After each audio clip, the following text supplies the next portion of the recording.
अस्सलामुअलैकुम। Programme night addition में हम आपको खुशामदीद कहते हैं। नाजरीन, पेरिस ओलंपिक्स में पाकिस्तानी एथलीट अरशद नदीम की तारीखी कामयाबी पर आज पूरा पाकिस्तान खुश है, हर चेहरे पर खुशी है। और ये खुशी क्यों ना हो, अरशद नदीम ने न सिर्फ जेवलिन थ्रो के मुकाबले में ओलंपिक्स में एक नया रिकॉर्ड बनाया है, बल्कि ओलंपिक्स मुकाबलों में किसी भी मेडल को तरसते पाकिस्तान को 40 साल के बाद गोल्ड मेडल भी जितवाया है।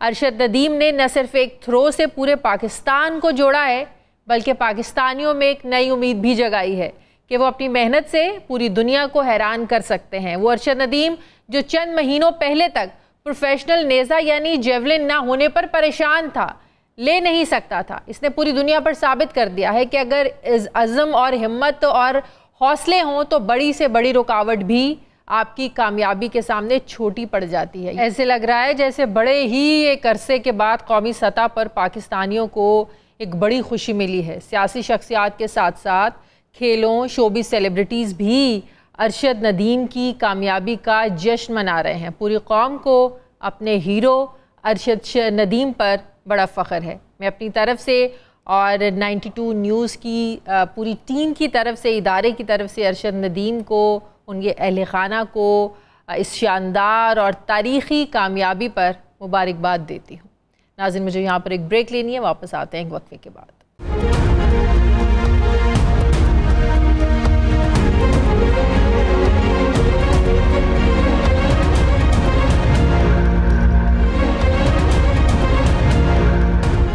ब्रेक के बाद एक बार फिर से आपको खुशामदीद कहते हैं। नाजरीन, वैसे तो पाकिस्तानी सियासत में सिविल मिलिट्री ताल्लुकात हमेशा से ही एक अहम मौजू रहा है। हर दौर में सियासी लीडरशिप और इस्टेब्लिशमेंट के वर्किंग रिलेशनशिप में नशेब व फराज भी आते रहे। PTI के दौरे हुकूमत में जनरल बाजवा और इमरान खान के ताल्लुकात यानी सिविल मिलिट्री रिलेशनशिप को सेम पेज टर्म से बार बार याद किया जाता है। अब उस वक्त की अपोजिशन जमातें यानी मुस्लिम लीग नून और पीपल्स पार्टी को ये सेम पेज एक आंख नहीं भाता था। जब तहरीक अदम एतमाद के बाद PDM जमातों की हुकूमत बनी, तब भी वो इसी सेम पेज को आइडियलाइज करते रहे।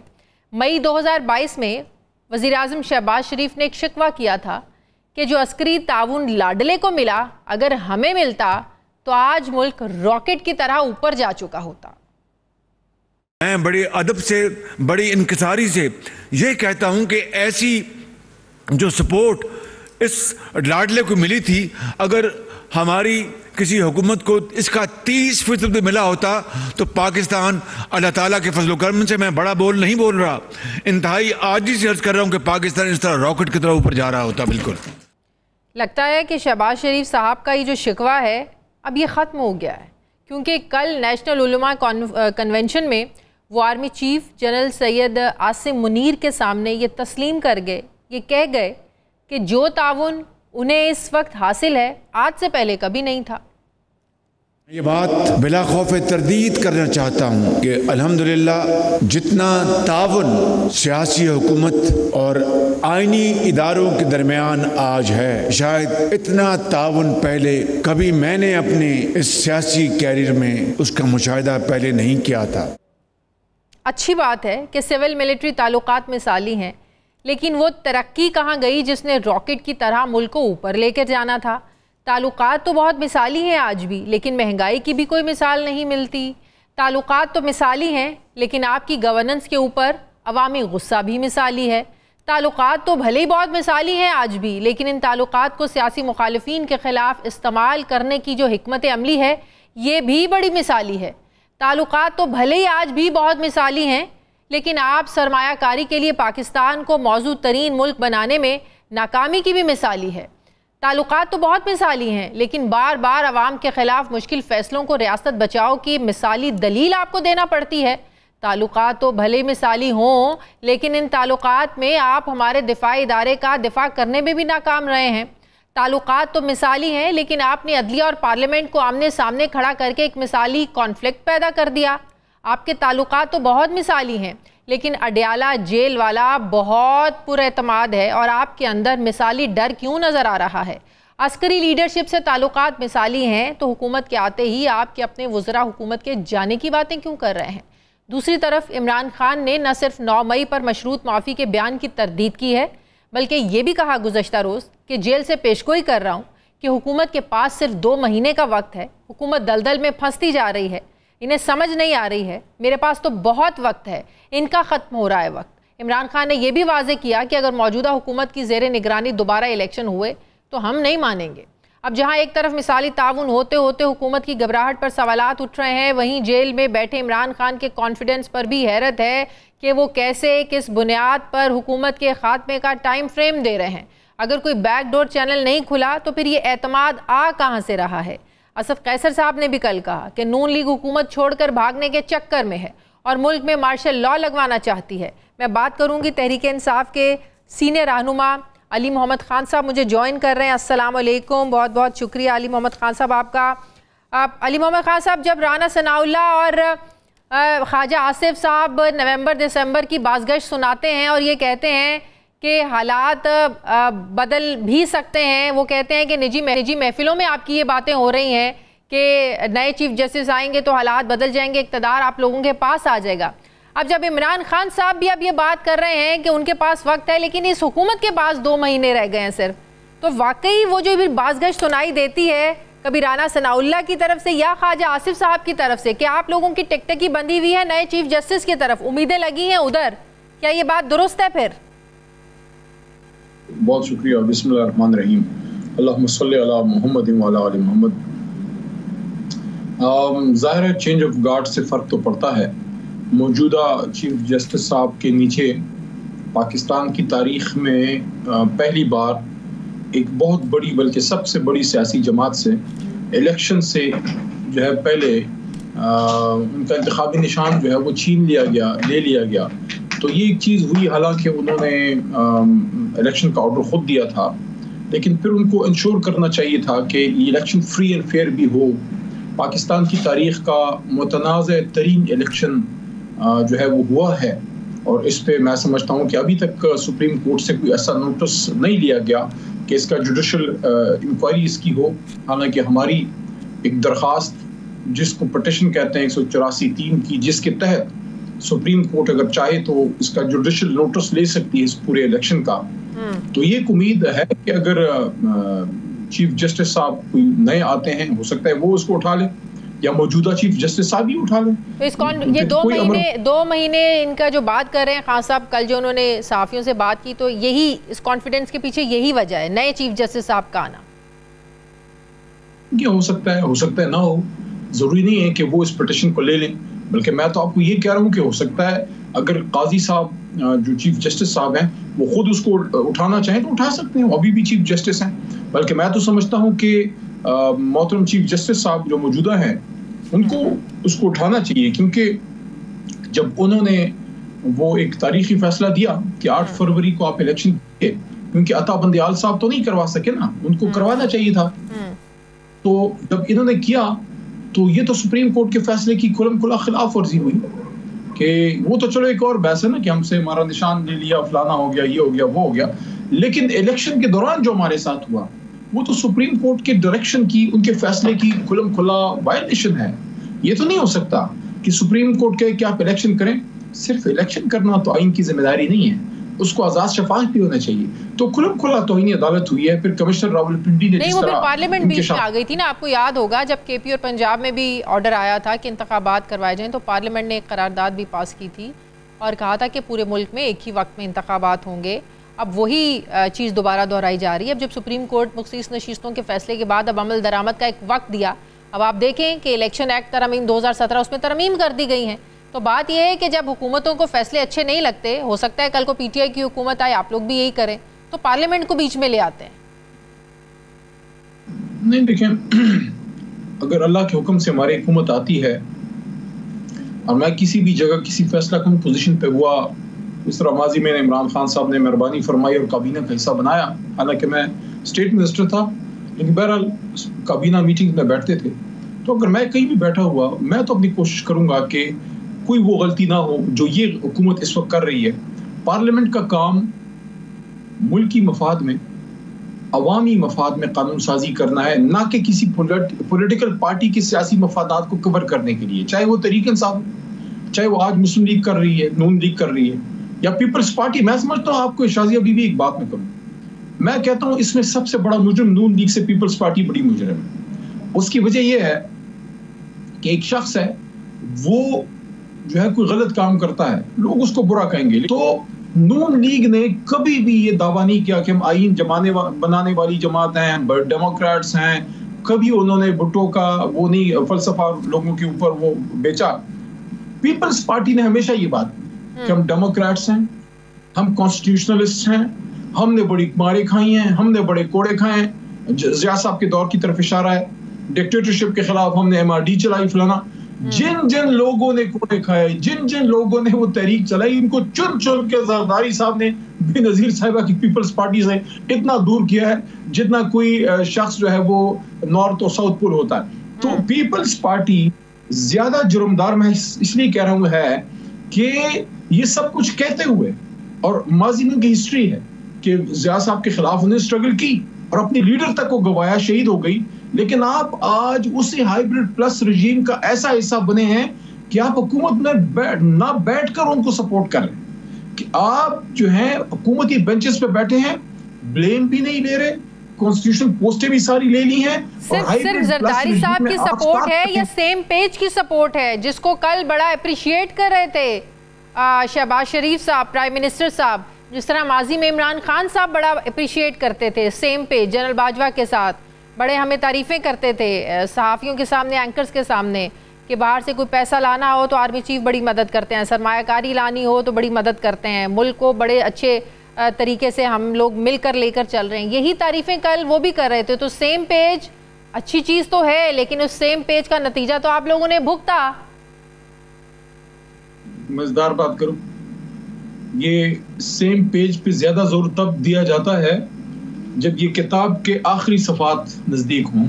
अच्छा, आप समझ आइए आप लोगों को। तो ऐसा तो नहीं है कि शहबाज साहब ने भी किताब पढ़ ली है, लेकिन मैं समझता हूँ शहबाज साहब वजीर आला एक बहुत बड़ी इज्जत वाली पोस्ट है, लेकिन वजीर आजम पूरे मुल्क का होता है, उसके लिए फिर आपको अपनी सोच बड़ी करनी पड़ती है। आप वजीर आला के माइंड सेट से प्राइम मिनिस्टर हाउस नहीं चला सकते। तो मैं देखें, हिस्ट्री के थोड़े बहुत छोटे मोटे स्टूडेंट हैं, जितनी सपोर्ट मियाँ साहब को मिली थी, नवाज शरीफ साहब की मैं बात कर रहा हूँ, कि बेनजीर साहिबा के पीछे कौम खड़ी थी, लेकिन ऑपरेशन मिडनाइट जैकॉल होता है, IGI बनती है, पैसे तकसीम होते हैं, बेनजीर साहिबा भुट्टो की बेटी, उसका रास्ता रोका जाता है, वही स्टेटस को, जिस स्टेटस को ने इस मुल्क को कभी नहीं उठने दिया, उसके सामने खड़ी करके मियाँ साहब को लाया जाता है। और ये इतनी बड़ी सपोर्ट थी कि जब बीबी वजीर आजम थी, मैं सन 88 की बात कर रहा हूं, मुझे याद है हम 7वीं 8वीं के होते थे, उस वक्त मियाँ साहब को, नवाज शरीफ साहब को इतनी सपोर्ट थी कि बीबी मोहतरमा लाहौर आती थी, मियाँ साहब ये अपनी इज्जत के खिलाफ समझते थे, अपनी वजीर आजम को वेलकम तक नहीं करते थे। और उससे ज्यादा सपोर्ट फिर मिली 1997 में, जब 2/3 मिली मियाँ साहब को, 2/3 अक्सरियत मिली। और फिर 99 में क्या हुआ? शहबाज शरीफ साहब थोड़ा सा अपनी हिस्ट्री की स्टडी को बेहतर करें, सपोर्ट आपको बड़ी बड़ी मिली हुई है। ये छोड़ें, परफॉर्मेंस बताएं, परफॉर्मेंस क्या है? बिल्कुल सही। लेकिन जो बांग्लादेश के हालात के साथ आप लोग आज के मामलात को जोड़ रहे हैं, हालात को जोड़ रहे हैं, इमरान खान साहब बड़ी तारीफ़ कर रहे हैं कि बांग्लादेश में जो कुछ हुआ वहाँ के अवाम ने अपने हुकूक हासिल कर लिए हैं।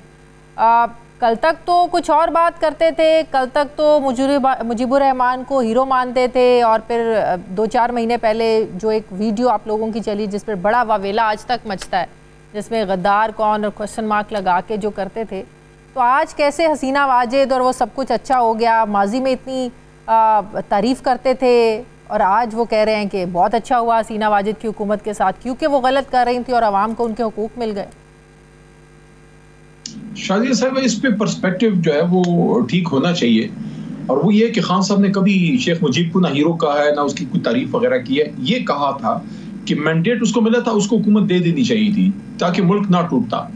उसमें भुट्टो साहब का भी एक रोल है, जहां भुट्टो साहब को हम अप्रिशिएट करते हैं कि उन्होंने एटम बम वगैरह पे किरदार अदा किया, खत्म नबूवत पे किरदार अदा किया, स्टील मिल पे किरदार अदा किया, वहां उनसे गलती भी बहुत बड़ी हुई, इधर हम उधर तो बहुत बड़ा नारा था। लेकिन शेख मुजीब के बहुत बड़े क्वेश्चन मार्क्स हैं। देखिए, शेख मुजीब वो आदमी है जिसको अगर तला साजिश से जब आप कनेक्ट करते हैं, ये कंटिन्यूस एक्टिविटी हुई है और वो हिंदुस्तान के साथ उसके बड़े क्लोज कनेक्शंस थे। और अभी भी देखिए, ये शेख हसीना जो भागी है, ये किधर भागी है? और जाके कोई आप जाके हरमैन शरीफ हैं, जाके पना लो। आप जाके कोई ईरान चली जाओ, आप जाके उस मुल्क में जा रहे हैं जो मुसलमानों का असली दुश्मन है हिंदुस्तान। तो वो क्या वो शेर है कि पहुंची वहीं पे खाक जहां का खमीर था कि क्या था, तो वो तो उधर पहुंच गई है।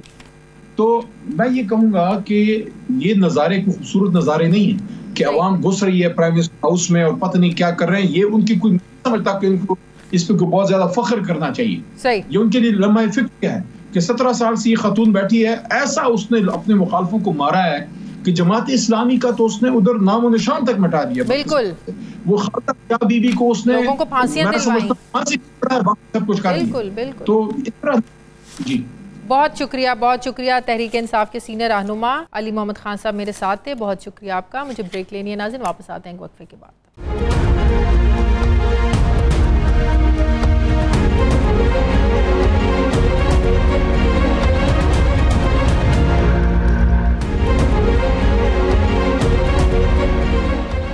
ब्रेक के बाद एक बार फिर से आपको खुशामदीद कहते हैं नाज़रीन।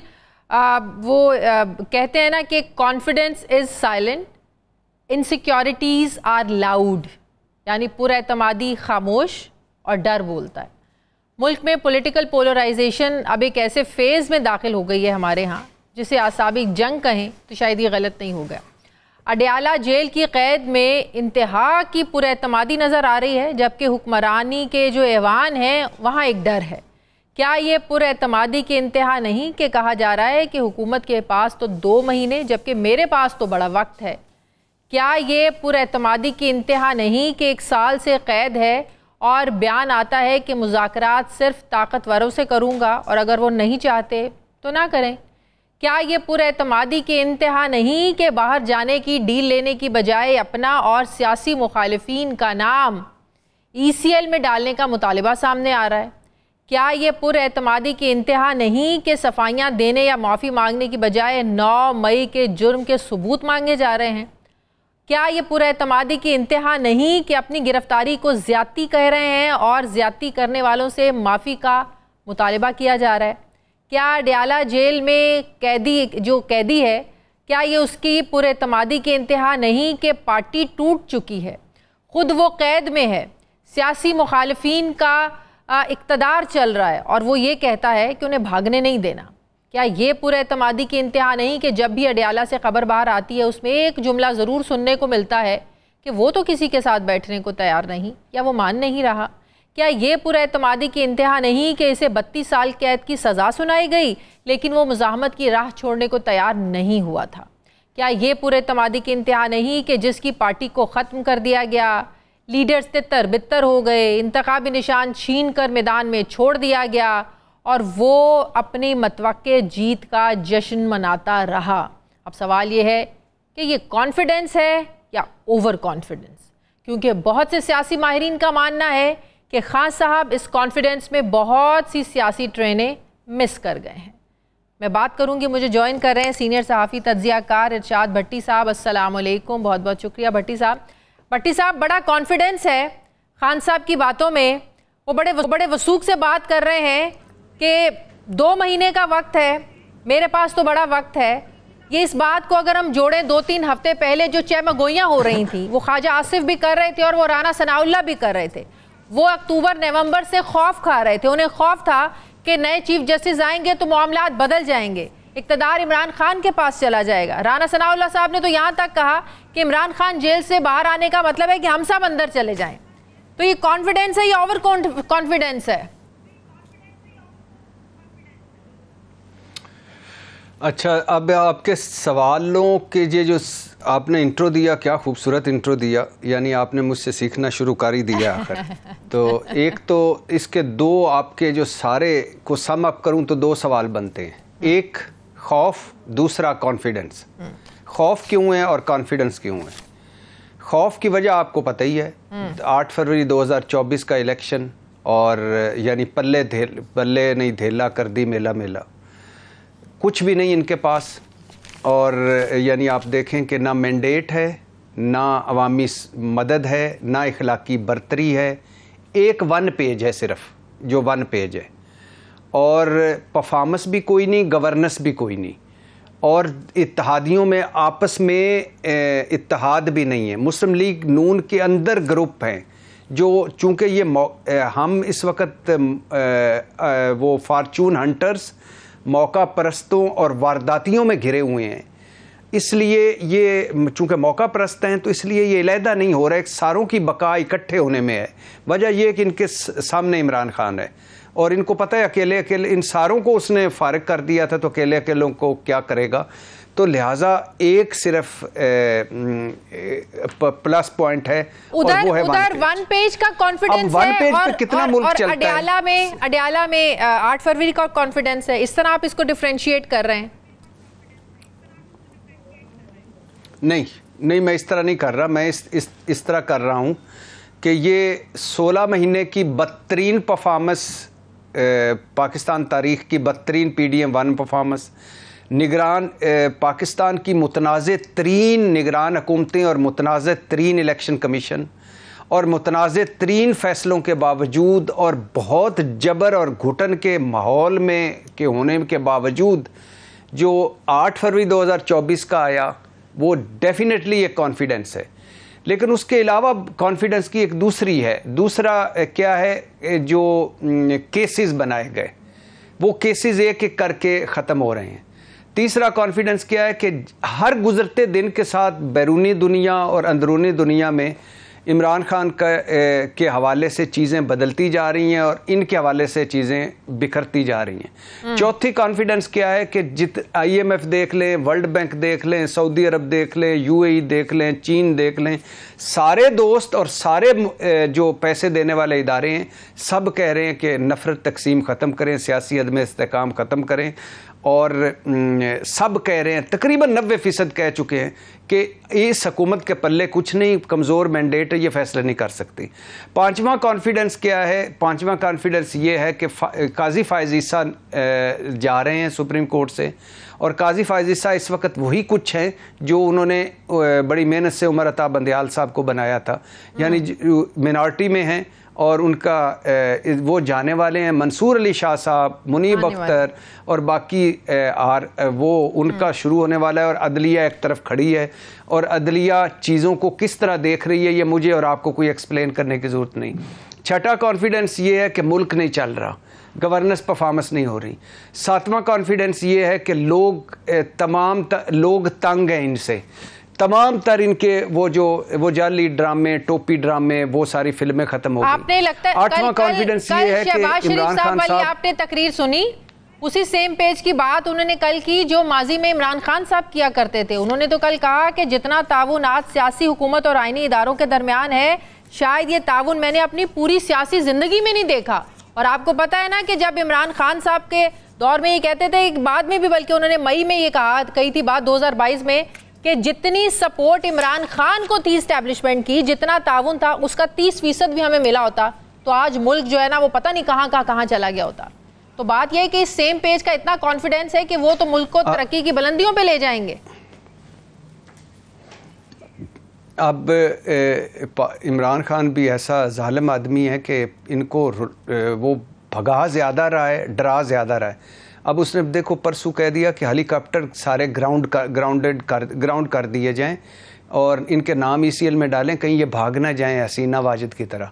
अब ये तरा निकले हुए और सारा कुछ हुआ है। अब आज ये शहबाज शरीफ साहब पर, मैं कल भी इस हक में था कि 1 पेज होना चाहिए, आज भी इस हक में हूँ कि 1 पेज होना चाहिए। 1 पेज में कोई बुराई नहीं, और मुझे पता है कल भी फ़ौज ने जो कुछ किया इमरान खान के दौर पे, खैर मुझे आप भी बेहतर जानती हैं क्या कुछ इमरान खान साहब हमें खुद बताते थे कि फ़ौज उनके लिए क्या कुछ कर रही है, रास्ते के कांटे चुन रही है, पैसे मांग रही है, मुल्कों से ताल्लुकात ठीक कर रही है, अंदर इवन वोट ऑफ कॉन्फिडेंस तक वो जो था वो हेल्प हो रही थी।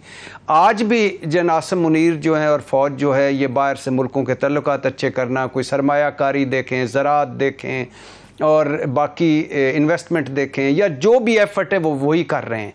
इनके पल्ले कुछ भी नहीं है। ये कुछ भी नहीं कर पा रहे। इन्होंने अपनी अपनी सीटों पे बैठ के अपने अपने गुनाह बख्शवाए, करप्शन बख्शवाई, अब साइड पे बैठ गए। अब रोला क्या है, जो आखिरी बात मैं करने लगा, रोला ये है कि इनको पता है केसेस, जो भी केस, ये इनका थोड़ा सा भी बात चलता ना इस हुकूमत का, तो अगर अदलिया सामने इनको नज़र ना आती तो अब तक इन्होंने इमरान खान पर संगीन मुकदमा कोई बना देना था, या और अब तक तरीके इंसाफ पर पाबंदी लगा देनी थी। वजह यह है कि अब इनको पता है कि कोई संगीन गद्दारी का आर्टिकल 6 या कोई क्यों नहीं चल सकते, चलने चाहिए। वो कहते हैं कि अगर इमरान खान के दौर में चल सकते थे तो आपके दौर में क्यों नहीं चल सकते। तो उन्हें बड़ी उम्मीदें हैं कि अगर फौजी ट्रायल हुआ तो सजा होगी। नहीं, बिल्कुल ठीक है, मैं इसके बिल्कुल ठीक है, ख्वाजा आसिफ साहब ने ये बात की है, बिल्कुल ठीक है, चलाएं, ज़रूर चलाएं, लेकिन उसके बाद उन फौजी अदालतों से सज़ा दिलवाएंगे तो फिर वो हाई कोर्ट में आएगा, सुप्रीम कोर्ट में आएगा।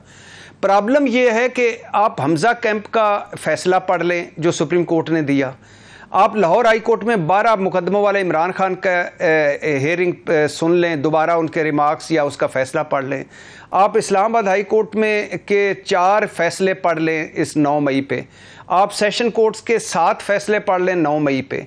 प्रॉब्लम ये है कि ये हुकूमत जो है जितनी बातें करती है अपने लोगों के थ्रू टीवी चैनलों पर और अखबारों में, दरिया बहा देती है दलाइल का, अदालतों में कुछ नहीं दे पा रहे। अब ये है कि इधर से चलो आप ट्रायल कर लेंगे, सज़ा दे देंगे, तो फिर ऊपर आके क्या देंगे।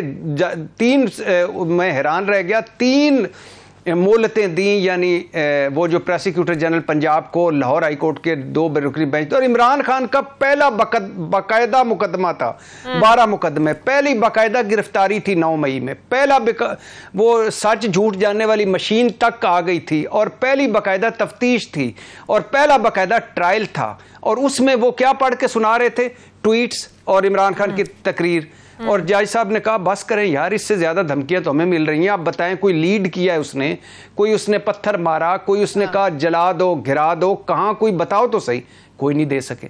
इशू ये है कि यही डर है इनको कि इधर से ये चीज़ें खत्म होती जाएंगी और उधर से इलेक्शन ऑडिट हो जाएगा और साडा भट्टा गोल हो जाएगा। यही वजह है कि आज बिलावल साहब के चेहरे पे भी फ्रस्ट्रेशन थी। हाँ, बांग्लादेश में जो कुछ हुआ, आप समझते हैं कि इसको पाकिस्तान के हालात से जोड़ना दुरुस्त है? और दूसरा, जो जमात इस्लामी के साथ अब मुज़ाकरात इन्होंने कर लिए हैं और जमात इस्लामी भी मान गई, ऑल्दो जो मुतालिबात हैं वो एकदम तो माने नहीं जाएंगे। ये बांग्लादेश में जो कुछ हुआ उसका इतना खौफ था, चढ़ गया था हुकूमत को कि कहीं पाकिस्तान में ये ना हो जाए, तो बस मना लिया उन्होंने जमात इस्लामी को। बांग्लादेश में जो कुछ हुआ उससे बदतर हालात हैं यहाँ। बांग्लादेश के आप हसीना वाजिद के 15 सालों को ना उसमें शामिल करें, लेकिन जो at the end of the day चीज़ें हैं वो सेम टू सेम है। अब ये खौफज़दा इतने हैं कि मुस्लिम लीगियों को मैं सुन रहा था कि बांग्लादेश से मुवाजना करना गद्दारी है। वो कोई खौफ खुदा करो, गद्दारी तुमने रेवड़ियाँ समझ ली हैं कि किराने से जाके रेवड़ियाँ ले ली, या वो सब्ज़ी के साथ धनिया ले लेते हो। गद्दारी कोई छोटा लफ्ज़ है? खुदा का खौफ करो। मुल्क में आप इस मुल्क के मामे चाचे बन गए हो। क्या है जो Shahbaz Sharif and company, Nawaz Sharif and company और आसिफ अली जरदारी एंड कंपनी ने नहीं किया जो हसीना वाजिद ने किया हो? जाली मैंडेट वहाँ भी था, यहाँ भी है। वहाँ भी काफिर और गद्दार और मुल्क दुश्मन सियासी मुखालफिन को बना रहे थे, यहाँ भी बना रहे हैं। वहाँ भी जेलें और झूठे मुकदमे थे, यहाँ भी झूठे मुकदमे। वहाँ भी वोट की इज्जत को वोट की जिल्लत में बदला जा रहा था, यहाँ भी बदला जा रहा है। वहाँ भी आज़ादी इज़हार राय को घूंटा जा रहा था, यहाँ भी घूंटा जा रहा है। वहाँ भी सच नहीं को बोल सकता था, यहाँ भी नहीं बोल रहा। वहाँ भी आप उसकी आवाम की राय का एहतराम नहीं हो रहा था, यहाँ भी हो रहा है। वहाँ भी फाशिज्म था, यहाँ भी फाशिज्म। वहाँ भी सिविलियन डिक्टेट, जिस तरह वहाँ आवाम निकली, वहाँ वो सब कुछ यहाँ नहीं हुआ। ये फर्क तो है। नहीं 15 साल थे वो, 15 साल थे, 15-17 साल थे। उसके पीछे बड़ी चीज़ें थीं, उसके पीछे बड़ा वो एक तारीखी वो हिस्ट्री, वो रजाकार और वो मेरे अब्बे दे नाल जेड़ा लड़िया वो मुहब्बे वतन है, जेड़ा नहीं लड़िया दूसरा, वो एक डिफरेंस है। और वो उसमें काफ़ी चीज़ें हैं, लेकिन हालात बिल्कुल बंद। और जो दुख, और मैं कहता हूँ कि राजा पक्ष से जब भागा ना श्रीलंका का, तो बेगम, 2 सिक्योरिटी गार्ड और बेगम के जेवरात छोड़ के श्रीलंका को भागना पड़ा। हाँ। अशरफ गनी के टेबल पे कहवा बना पड़ा था और शेरवानी भी नहीं पहनी और उसको भागना पड़ा। नरेंद्र मोदी इंडिया को 5वीं बड़ी मईशत बनाकर भी 2/3 अक्सरियत नहीं ले सका। वजह ये कर रहे हैं, ये सिविलियन डिक्टेटरशिप। और ये जो हसीना वाजिद गई है और जो कद्दू का हलवा लोगों ने खाया, उसका जो उसने सुबह अपने लिए बड़ी मर्जी से पकाया था और जो साड़ियाँ के घसीट के कोई ले जा रहा था, वजह कि आप जब बर वक्त फैसले नहीं करते। और लेकिन जो मुझे ज़्यादा तकलीफ है वो ये है कि हसीना वाजिद ने बांग्लादेश को खड़ा किया था। वहाँ 2.5 करोड़ लोगों को उसने गुर्बत से निकाला था। 64 अरब उसका एक्सपोर्ट था। उसने एजुकेशन पे तवज्जो दी थी, तालीम पे तवज्जो दी थी। उसका कोई मुझे इंडस्ट्री का कोई बताएं जो यूनिट बांग्लादेश में ना लगा हो। तो उसने मईशत के लिए उसने बेहतर किया था, आबादी को कंट्रोल किया था। उनका टका हमसे मजबूत था। इनके पल्ले तो है ही कुछ नहीं। ये तो फारग लोग हैं। बातें ये जबानें इनको नहीं लगी हुई, जबानों को ये लगे हुए हैं। धड़ा धड़ बोलते, सवेरे जहर उगलना शुरू होते हैं, रात तक उगलते, ना काम ना कार। बस ठीक है, बहुत बहुत शुक्रिया सीनियर सहाफ़ी इरशाद भट्टी साहब मेरे साथ थे। बहुत शुक्रिया आपका। मुझे ब्रेक लेनी है नाज़रीन, वापस आते हैं वक्फे के बाद।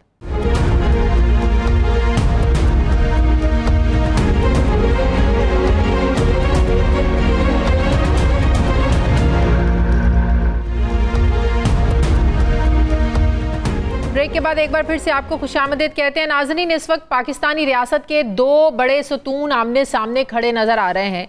इख्तियारात का जोर लगाया जा रहा है। अदली और पार्लियामेंट में किसी एक को ना तो मुकम्मल दुरुस्त कहा जा सकता है और ना ही मुकम्मल गलत। दोनों के मौक़िफ़ में वज़न भी है और वज़न में मौक़िफ़ से कोई इनकार भी नहीं। अदालती फ़ैसले के हक़ में अगर कंप्लीट जस्टिस की दलील दी जाती है तो दूसरी तरफ आइनी तशरीह की बजाय आइन को रीराइट करने का इल्ज़ाम भी लगता है। 12 जुलाई को फुल कोर्ट ने यह फैसला दिया कि तहरीक इंसाफ एक पार्लिमानी जमात है और मखसूस सीटों की हकदार है। लेकिन इससे पहले कि इलेक्शन कमीशन के इस फैसले पर अमल दरामद किया जाता, जो सुप्रीम कोर्ट ने एक वक्त दिया था कि अमल दरामद किया जाएगा, पार्लियामेंट ने फैसले पर फैसला सुनाते हुए इलेक्शन एक्ट तरमीमी बिल ही मंजूर कर डाला। नए कानून में अब यह कहा गया है कि पार्टी सर्टिफिकेट ना देने वाला आज़ाद उम्मीदवार तस्वुर होगा। जो जमात मखसूस नशिस्तों की लिस्ट नहीं देगी वो मखसूस सीटों की हकदार भी नहीं होगी। नई तरमीम में यह भी लाजिम किया गया है कि आज़ाद उम्मीदवार के पास बस 3 दिन की मोहलत होगी कि उसने किसी और पार्टी में शामिल होना है तो शामिल हो सके, अगर वो आज़ाद नहीं रहना चाहता। जो एक बार किसी पार्टी में शामिल हो गया वो दोबारा फिर पार्टी को नहीं बदल सकेगा। अब सवाल ये है कि क्या नई कानून साजी के बाद पीटीआई मखसूस सीटों से महरूम हो गई है या होने जा रही है। सवाल ये भी है कि इस कानून साजी को अदालती तौहीन के साथ क्यों जोड़ा जा रहा है। सवाल ये भी है कि पार्लियामान जो कह रही है अगर वो नहीं होगा तो क्या वो भी नहीं होगा जो सुप्रीम कोर्ट कह रही है। इसमें कोई शक नहीं, पार्लियामेंट सुप्रीम है और हुक्म कानून के ताबे होता है। पिछले साल जब सुप्रीम कोर्ट ने पंजाब और केपी में 14 मई को इलेक्शन करवाने का हुक्म दिया था तो पीडीएम हुकूमत पार्लियामेंट को बीच में ले आई थी। एक करारदाद पास की गई थी कि 2 सूबों में अर्ली इलेक्शन नहीं हो सकते बल्कि पूरे मुल्क में इकट्ठे इलेक्शंस होंगे। क्या इस बार भी हुकूमत पार्लियामेंट का सहारा लेकर तौहीन अदालत की कार्रवाई से बच जाएगी। अब हुकूमत और इलेक्शन कमीशन अदालती फैसले के खिलाफ नजरसानी में तो चले गए हैं, तो पीटीआई ने भी इलेक्शन एक्ट तरमीमी बिल को सुप्रीम कोर्ट में चैलेंज कर दिया है। इस सारे मामले का एक अहम नुक्ता ये भी है कि अभी 8 जजेस का तफसीली फैसला आना बाकी है। 2 जजेस का जो इख्तलाफी नोट तफसीली वो तो सामने आ चुका पिछले हफ्ते।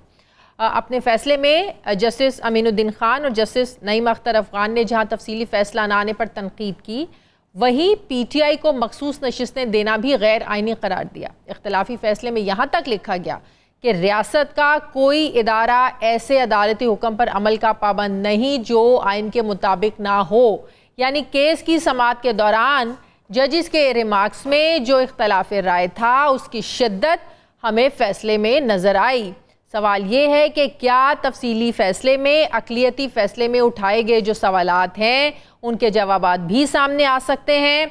सवाल ये भी है कि इलेक्शन एक्ट तरमीमी बिल अदालती फैसले के लिए कितना बड़ा चैलेंज है। क्या इसे वाकई 2 बड़े जो अहम इदारे हैं, आइनी इदारे, ये आमने सामने आ गए हैं। इस पर मैं बात करूंगी। जो मुझे ज्वाइन कर रहे हैं माहिर कानून हाफिज़ एहसान अहमद साहब। अस्सलाम वालेकुम, बहुत बहुत शुक्रिया आपका।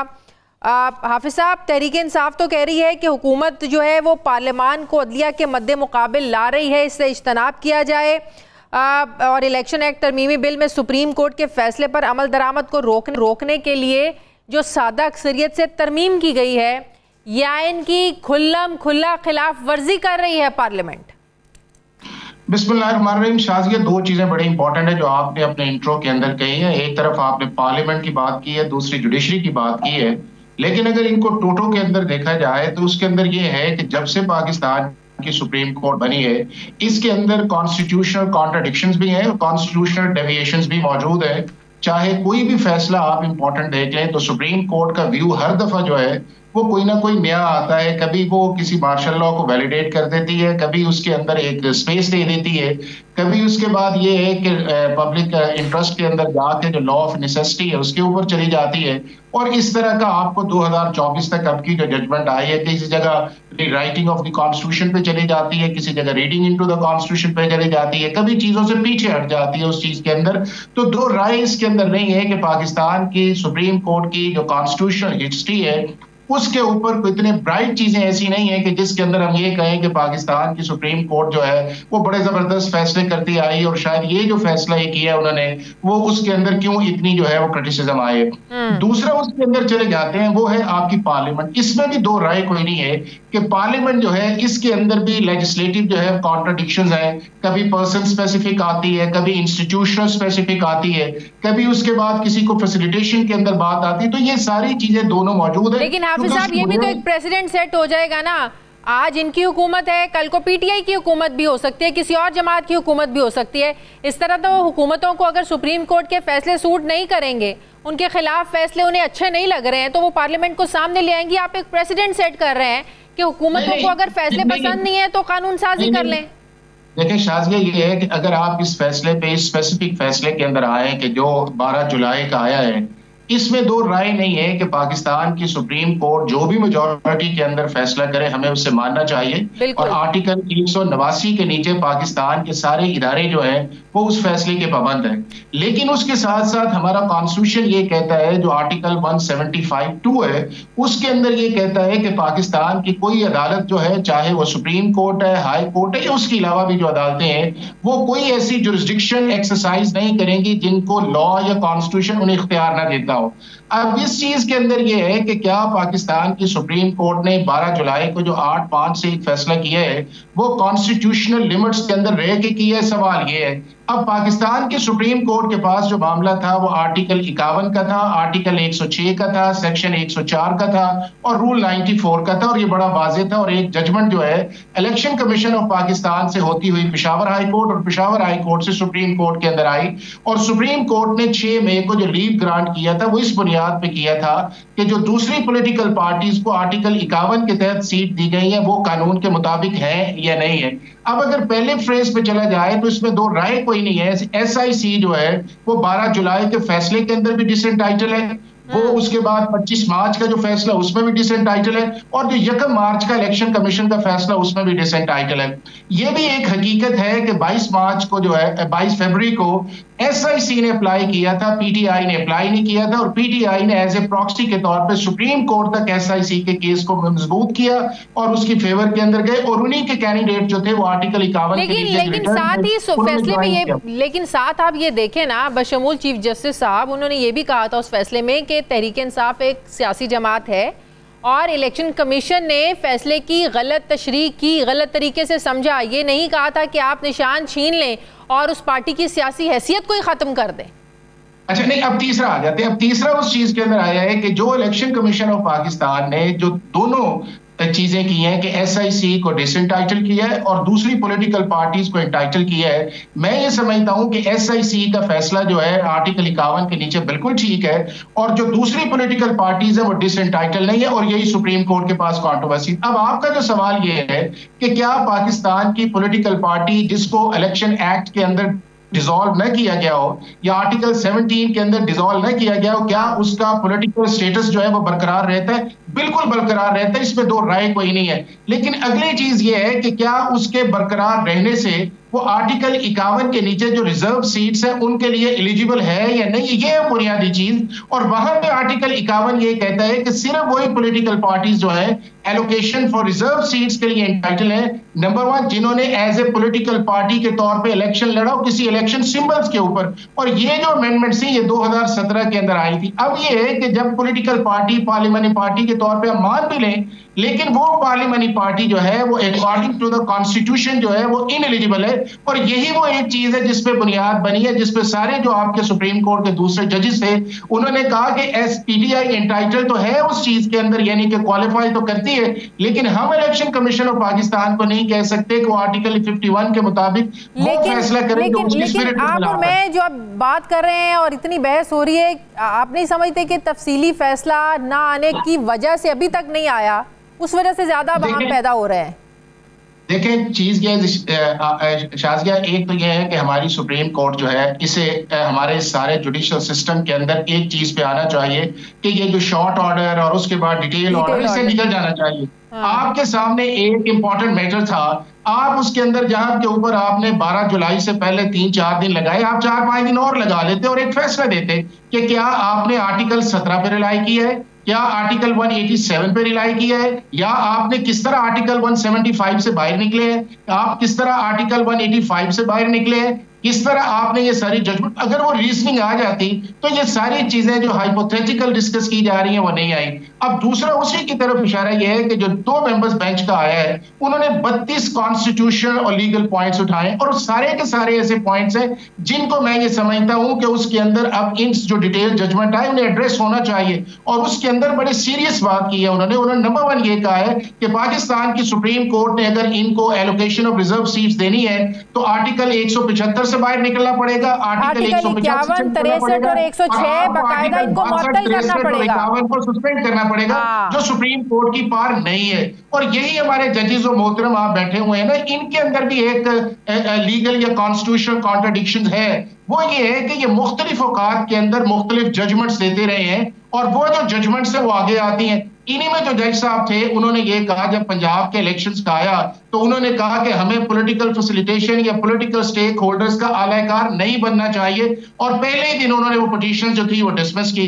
अब दूसरा फैसला जो उसके अंदर आया, इन्होंने कहा कि सुप्रीम कोर्ट का काम रीडिंग इनटू द कॉन्स्टिट्यूशन या रीराइटिंग ऑफ द कॉन्स्टिट्यूशन नहीं है और ना इंसर्शन ऑफ द कॉन्स्टिट्यूशन है। तो जब आप एक प्रिंसिपल मान लेते हैं तो फिर आप उससे डेविएट जब करते हैं तो फिर उसके ऊपर आप पे एक कॉन्स्टिट्यूशन लीगल क्रिटिसिज्म नहीं आता है। तो आपको लग रहा है जो आपको लग रहा है कि अब सुप्रीम कोर्ट जो है 8-5 का जो फैसला है, अब जो नजरसानी की अपीलें दायर की जा रही हैं, ये अपने अगेंस्ट तो अब फैसला नहीं करेगी सुप्रीम कोर्ट? नहीं, देखिए शाज़िया, फैसला तो वही करेंगे जो उन्होंने कर दिया है। अब उस फैसले की वो जस्टिफिकेशन क्या देते हैं वो बड़ी इंपॉर्टेंट होगी कि क्या सुप्रीम कोर्ट ऑफ पाकिस्तान ने ये जो सारा फैसला है, तो फिर हो सकता है कि 8 फरवरी के इंतखाबात के इनेकाद और उससे पहले जो कुछ हुआ, फिर इलेक्शन कमीशन ने जो पीटीआई के साथ किया, फिर हो सकता है उन सारे एक्ट्स पर भी सवालात उठाए जाएं उसकी। देखें एक शाज़िया बात यह है कि supreme court of Pakistan constitutional court है, कोई पॉलिटिकल कोर्ट नहीं है। सुप्रीम कोर्ट ऑफ पाकिस्तान सिर्फ वही फैसला कर सकती है जो आइन और कानून के अंदर उन्हें इख्तियार हो या उनके पास वो मामला आया हो। सुप्रीम कोर्ट कोई ऐसा फैसला नहीं कर सकती कॉन्स्टिट्यूशन या आइन के अंदर कि जो ना उनके पास लिस्ट हो, ना वो पार्टी उनके पास आई हो, ना उन्होंने रिलीफ मांगा हो। अब ये है कि वो चीजें हाँ किसी और चीज के अंदर आता तो डेफिनेटली उनको कंसीडर करते। एक आखिरी सवाल, आज जस्टिस मंसूर अली शाह की सरबराही में सुप्रीम कोर्ट का 3 रुकनी बेंच, जिसने आज नेशनल बैंक के 11,000 पेंशनर से मुतल्लिक जो अदालती हुक्मनामा जारी किया, जिसमें कहा कि इनफरादी शख्सियात या इदारों के पास जो अदालती फैसले होते हैं इस पर अमल दरामद करने के सिवा कोई चारा नहीं है। ये कौन कह रहा है? ये जो नए आने वाले जो चीफ जस्टिस होंगे, chief justice of Pakistan Mansoor Ali Shah साहब, वो ये बात कर रहे हैं कि कोई ऑप्शन नहीं है, किसी कोई इनफरादी शख्सियत है या कोई इदारा है, आपने अमल करना है। शाजिया, इसमें कोई दो राय नहीं। मैंने अपनी बिगनिंग के अंदर कहा था कि जब पाकिस्तान की सुप्रीम कोर्ट को फैसला कर दे तो आप पे फर्ज है कि आप उस पर इंप्लीमेंट करें। लेकिन अगर 22 जुलाई की आप जजमेंट देखें, जिसको हम कह रहे हैं इंप्लीमेंट क्यों नहीं हो रही इंप्लीमेंट, वो सुप्रीम कोर्ट ने बजाते खुद उसके अंदर एक विंडो जो है वो सेल्फ रिव्यू की रखी हुई है कि अगर इलेक्शन कमीशन ऑफ पाकिस्तान या पीटीआई को कोई प्रॉब्लम आए तो वो हमारे पास उसकी क्लैरिफिकेशन के लिए आ सकते हैं, इंप्लीमेंटेशन के लिए, और ये अनप्रेसिडेंटेड है। सुप्रीम कोर्ट कभी भी ये नहीं कहती कि फैसला करके कहें कि जी इसको इंप्लीमेंट करें और साथ ही ये कहें कि नहीं जी आप हमारे पास आए। यही वो एक मेरा ख्याल है शायद पॉलिटिकल कंफ्यूजन है और सुप्रीम कोर्ट की साइड के ऊपर एक कॉन्स्टिट्यूशनल कंफ्यूजन है कि जिसके अंदर उन्हें भी अभी इस चीज का एहसास नहीं है या अंदाजा नहीं है। वो डिटेल रीजनिंग के बाद आएगा। या तो इलेक्शन कमीशन को कह देते हैं ना कि भाई साहब 7 दिन के अंदर पीटीआई आएगी, 15 दिन के अंदर आपने फैसला करना और हमें कंप्लायंस रिपोर्ट्स देनी है। जब सुप्रीम कोर्ट बजाता खुद ये कहती है इलेक्शन कमीशन को कि आप आए, तो फिर उसका मतलब ये है कि आप जिस प्रोसेस के अंदर जा रहे हैं उस प्रोसेस के अंदर आप अश्योर ही नहीं है और उस अश्योर को करने के लिए आपने एक टाइम दिया है। ठीक है, बहुत शुक्रिया माहिर कानून हाफिज एहसान अहमद साहब मेरे साथ। शुक्रिया आपका। नाज़रीन, प्रोग्राम का वक्त खत्म हो रहा है। फीडबैक दें, अपना ख्याल रखें, मुझे इजाज़त दें। अल्लाह हाफिज।